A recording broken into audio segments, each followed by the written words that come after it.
जो है बायोगैस के द्वारा कैसे ऊर्जा प्राप्त करते हैं उसको सीखेंगे, तथा और एक नाभिकीय रिएक्टर द्वारा या परमाणु ऊर्जा कैसे प्राप्त करते हैं इसके बारे में हम लोग सीखेंगे।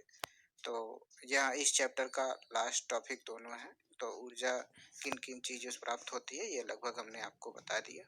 तो इसमें से आपसे एग्जाम में एक जरूर पूछेगा 5 नंबर का, किसी एक ऊर्जा के सोर्स के बारे में आपसे पूछेगा। तो आप लोग इसको ध्यानपूर्वक पढ़ लीजिए।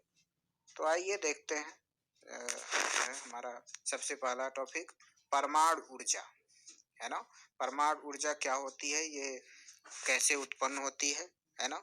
जैसा कि हमने पिछली क्लासेस में भी आपको बताया था, परमाणु ऊर्जा मतलब परमाणुओं द्वारा जो ऊर्जा प्राप्त होती है। जैसे हमने पावर प्लांट में जो पढ़ा रहे थे लास्ट चैप्टर इलेक्ट्रिकल का, उसमें भी बताया था परमाणु ऊर्जा स्टेशन। तो परमाणुओं द्वारा जो ऊर्जा हमको प्राप्त होता है, जैसे यूरेनियम और क्या थोरियम, हमने आपको बताया था इसका विखंडन करवाते हैं हम लोग नाभिकीय भट्ठी में, जिसके कारण क्या होता है, नाभिकीय विखंडन होता है, जिसके कारण बहुत सारी ऊर्जाएं मुक्त होती हैं, जिसको हम लोग कलेक्ट करके उष्मा के रूप में उसकी सहायता से स्टीम बना के क्या करते हैं, टरबाइन को चलाते हैं, जिससे हमको क्या होता है, मैकेनिकल एनर्जी प्राप्त होता है। वह मैकेनिकल एनर्जी अल्टरनेटर को अर्थात जनरेटर को चला के विद्युत ऊर्जा उत्पन्न की जाती है। ये चीज हमने आपको बताया था। तो वही चीज है, उसी विधि द्वारा परमाणु ऊर्जा की सहायता से हम लोग न्यूक्लियर एनर्जी को प्राप्त करते हैं। जैसा कि यहाँ पे आपको हमने लिख के प्रोवाइड किया है, तो आप लोग देख सकते हैं जो हमने लिखा हुआ है, जो आपको अभी समझाया वही चीज में लिखा हुआ है। ऐसा स्टेशन जिसकी सहायता से परमाणु ऊर्जा को विद्युत ऊर्जा में परिवर्तित किया जाता है, इस प्रकार के ऊर्जा स्टेशन को क्या कहेंगे, परमाणु ऊर्जा स्टेशन। और इस प्रकार की जो ऊर्जा हमें प्राप्त होगी उसे क्या कहेंगे, परमाणु ऊर्जा। ठीक है। तो परमाणुओं के द्वारा ऊर्जा इस प्रकार से प्राप्त किया जाता है। जैसा कि यहाँ पे चित्र के द्वारा भी आपको समझाने की कोशिश किया गया है। ये जो है परमाणु द्वारा किस प्रकार से ऊर्जा प्राप्त की जाती है, इसकी ये चित्र है। तो आप देखिए क्या होता है। सबसे पहले इसमें परमाणु रिएक्टर लगा होता है, वही परमाणु भट्टी जिसमें हम लोग जलाते हैं, है ना। इसमें ग्रेफाइट का रॉड लगा होता है, जिसकी सहायता से जो विखंडन होता है उसको कंट्रोल किया जाता है। नाभिकीय विखंडन जो यूरेनियम या थोरियम का हो रहा है उसको कंट्रोल किया जाता है, जिसके बारे में हमने आपको नीचे दिखा रखा है, ये है। ठीक है, इसका फिगर आपसे नीचे दिखाया है। तो अभी ये समझ लीजिए ऊपर क्या है कि सबसे पहले ये नाभिकीय रिएक्टर होगा, जिसमें नाभिकों का क्या होगा, विखंडन होगा। ठीक है। अब क्या होगा, और इसमें बॉयलर उष्मा लगा रहता है, जिसमें उष्मा को कलेक्ट करते हैं। उस उष्मा को भाप, जैसे यहाँ पे लिखा हुआ है ना, इसको जो है यांत्रिक ऊर्जा में, मैकेनिकल एनर्जी में चेंज करते हैं। सबसे पहले ऊर्जा संरक्षण के नियमानुसार आप लोग सभी लोग जानते हैं, ऊर्जा न तो उत्पन्न की जाती है न तो बेकार होती, खत्म होती है, बस एक स्थान से दूसरे स्थान पे या एक रूप से दूसरे रूप में क्या होता है, परिवर्तित होता है। तो उस भाप ऊर्जा को किस में बदल दिया हमने, यांत्रिक ऊर्जा में, मैकेनिकल एनर्जी में। ये संघनित्र कंडेंसर है। अगर उष्मा उत्पन्न हो रही है तो कहीं ना कहीं वो उष्मा किसी स्थान पे ऐसी जगह पहुंचेगी जहां हानि पहुंचाएगी, तो उससे सुरक्षा के लिए हम लोग को कंडेंसर लगाना पड़ेगा, कूलेंट लगाना पड़ेगा, ठंडक करना, प्रोवाइड करना पड़ेगा। कोई भी मशीन हो, कोई भी चीज हो, अगर लगातार काम करेगी तो क्या होगी, गर्म होगी। गर्म होगी तो उसको कूलेंट प्रोवाइड करना जरूरी है। और जैसा कि यहाँ पे पंप लगा हुआ है सर्कुलेटिंग, तो यह पंप जो है इसमें ठंडक करने वाले जल आदि लगे होते हैं, जिसको उसके बाह्य सतह से सर्कुलेट कराया जाता है, जिसके कारण क्या होता है, नाभिकीय रिएक्टर को ठंडक प्रोवाइड होता है, और ये आसानी से लंबे समय तक अपना नाभिकीय विखंडन करके आपको ऊर्जा क्या करता रहेगा, प्रदान करता रहेगा। अब यहाँ देखिए, जो यांत्रिक ऊर्जा हमको मिली उसकी सहायता से क्या करेंगे, जो इलेक्ट्रिक जनरेटर होता है उसके जनरेटर के जो आर्मेचर होता है उसको क्या करेंगे, प्राइम मूवर का यहाँ काम करता है, और प्राइम मूवर की सहायता से इसको क्या कर देंगे, घुमा देंगे। जब अल्टरनेटर नाचने लगेगा या घूमने लगेगा तो इसमें जो चुंबक लगे होते हैं, है ना, मैग्नेटिक फील्ड उत्पन्न होंगे, उसमें से मैग्नेटिक चुंबक के कारण जो फ्लक्स उत्पन्न होंगे उनको इसके कंडक्टर के आर्मेचर को घुमाने के कारण प्राइम मूवर से क्या होगा, कट होगा। फैराडे के नियमानुसार हमने आपको बताया था, जब फ्लक्स कट होगा समय के साथ परिवर्तित होगा तो क्या होगा, एक ईएमएफ यानी इलेक्ट्रोमोटिव फोर्स या एक विद्युत वाहक बल उत्पन्न होगा।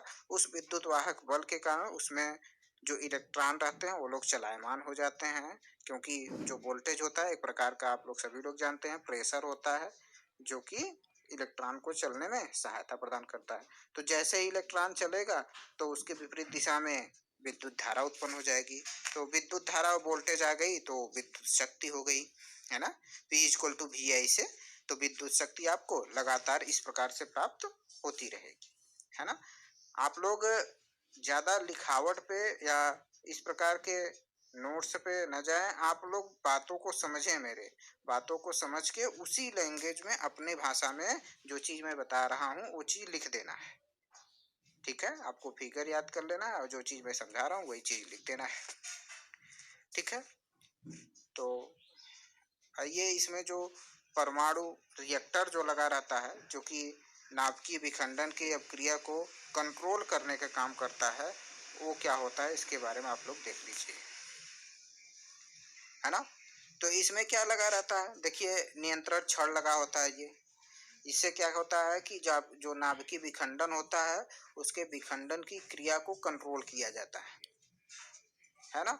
और इसमें परावर्तक होता है, रिफ्लेक्टर, जो उसमें ताप अगर जाएगा या फिर किसी चीज को रिफ्लेक्ट करना है तो उससे रिफ्लेक्ट करेंगे। ये दाब पात्र है, प्रेशर, जो स्टीम बनता है उसको प्रेशराइज्ड करेंगे, है ना। ये ईंधन छड़ है, ईंधन छड़, ये जो ब्लैक ब्लैक एकदम बना है ये ईंधन छड़ है। इससे इसकी सहायता से ईंधन को कम या अधिक किया जाता है, ठीक है। तो ईंधन ही कम या अधिक पाएगा तो कम या अधिक ऊष्मा उत्पन्न होगी, तो उसके कारण क्या होगा, कंट्रोल होगा। ये शीतलक की, इसमें ये जो है ये एक तरह से ब्लॉक डायग्राम है, एक्चुअल डायग्राम नहीं है।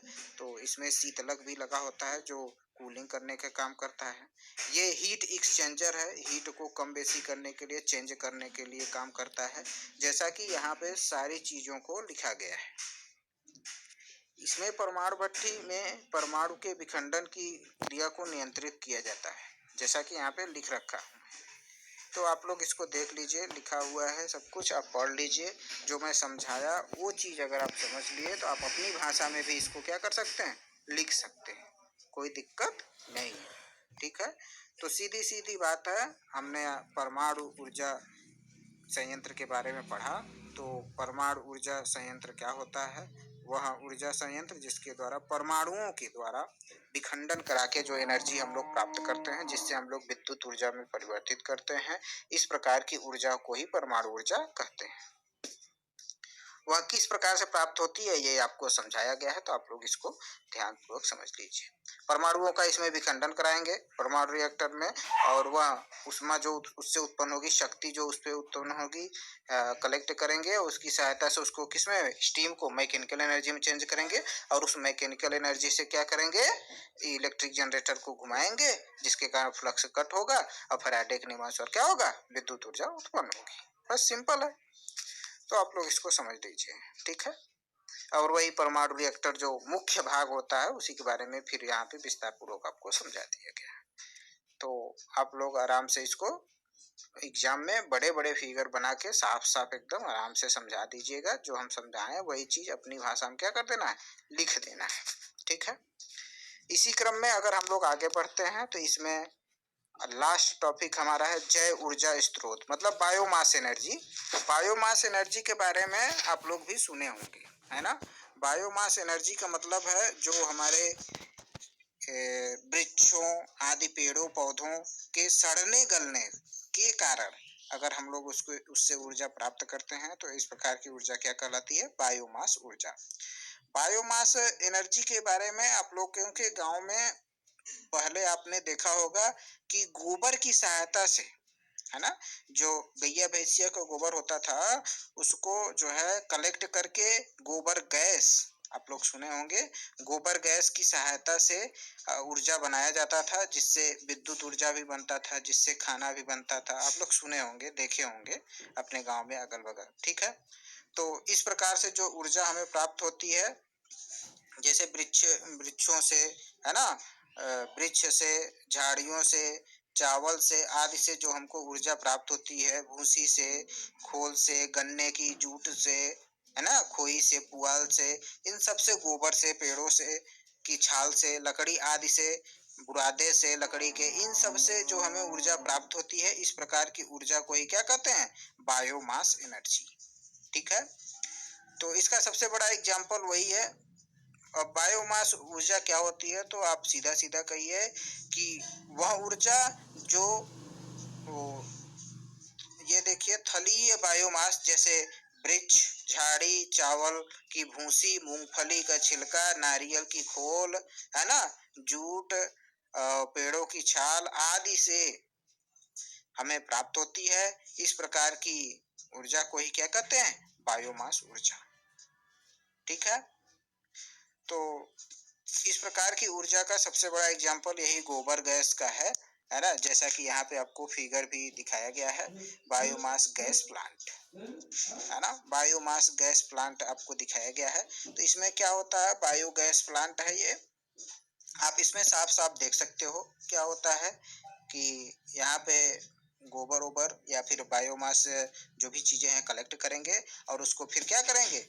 पानी भी उसमें मिला के क्या करेंगे? यहाँ टैंक में ले आते हैं, पानी का मिश्रण और गोबर, ठीक है, कलेक्ट करके ले आएंगे। अब उसमें से क्या होगा? जब उसमें रखेंगे तो आप लोग जानते हैं कि गोबर ओबर से क्या होता है? हमेशा गैसें निकलती रहती है। ठीक है, तो यहाँ से प्रवेश करके टैंक में ले आएंगे, और यहाँ से क्या होगी? गैस उत्पन्न होगी, जिसे हम लोग क्या कहेंगे? बायोगैस। अब केवल जो बायोगैस उत्पन्न होगी, ठीक है, और भी कई प्रकार की गैसें बेकार की निकलेंगी कि नहीं निकलेंगी? तो वो जो बेकार की गैसें उत्पन्न होंगी, इसको किसी बाह्य सतह से बाहर निकाल देंगे, है ना। जो हमारे काम की चीजें नहीं होंगी, जो जरूरत की चीजें नहीं होंगी, क्या करेंगे? उसको इस प्रकार से बाहर निकाल देंगे। ठीक है, अब फिर जो गैस हमको बायोगैस प्राप्त होगी, उसको हम लोग ऊपर ले जाएंगे, और जितना हमको जरूरत होगी उसी हिसाब से क्या करेंगे? बायोगैस पाइप की सहायता से उसको ले जाके मैकेनिकल एनर्जी में, यांत्रिक एनर्जी में चेंज करके, उससे जो है फिर जो जनरेटर लगा रहेगा उसको घुमाएंगे, और उसकी सहायता से क्या हो गया? विद्युत ऊर्जा उत्पन्न करेंगे। जैसा कि आप लोग गोबर गैस प्लांट आप लोग गांव में भी पहले बैठा था, बहुत लोग बैठाए थे और चलाते भी थे। ठीक है, तो इस प्रकार से बायोगैस के द्वारा भी आप लोग ऊर्जा क्या कर सकते हो? प्राप्त कर सकते हो। जैसा कि यहाँ पे लिखा गया है, ऊर्जा प्राप्त करने की विधि आपको समझाई गई है। बायोगैस पदार्थों को क्या करते हैं? अपेक्षाकृत दहन से ऊष्मा ऊर्जा प्राप्त करने की ऊर्जा को ही किसी भी प्रकार की ऊर्जा उपयोग अनुसार। इसमें होता क्या है? बायोगैस जो उत्पन्न होता है, इसमें आप देख सकते हैं मीथेन होता है, कितना? 70.75%। और क्या होता है? कार्बन डाइऑक्साइड होता है 5 से 10%। और क्या होता है? हाइड्रोजन होता है, कितना? 2.6%। तथा नाइट्रोजन भी इसमें होता है। बायोगैस जो एनर्जी हमको उत्पन्न होती है, इसमें ये चीजें क्या होती हैं, जिसकी सहायता से हम लोग अपना विद्युत ऊर्जा या फिर खाना बनाते हैं। ठीक है, तो आप लोग इसको ध्यान पूर्वक पढ़ लीजिए, जो हमने समझाया उस पे ज़्यादा ध्यान दीजिए। आप ये ना समझिए ये बुक का जो है हमको लैंग्वेज समझ में नहीं आ रहा है, कोई बात नहीं, आप मेरी बातों को जो मैं समझाया हूँ उसको ध्यान पूर्वक समझ लीजिए, और उसी प्रकार जैसे मैं समझाया हूँ उसी को अपने लहजे में लिख देना है, अपने लैंग्वेज में क्या करना है? लिख देना है एग्जाम में। ठीक है, आप लोग पढ़ाई करिए, क्योंकि आपका एग्जाम होने वाला है बहुत ज़्यादा, समझिए तो 25 से 30 दिन या 1 महीने, इसके बाद आपके एग्जाम होंगे। तो आप लोगों का सिलेबस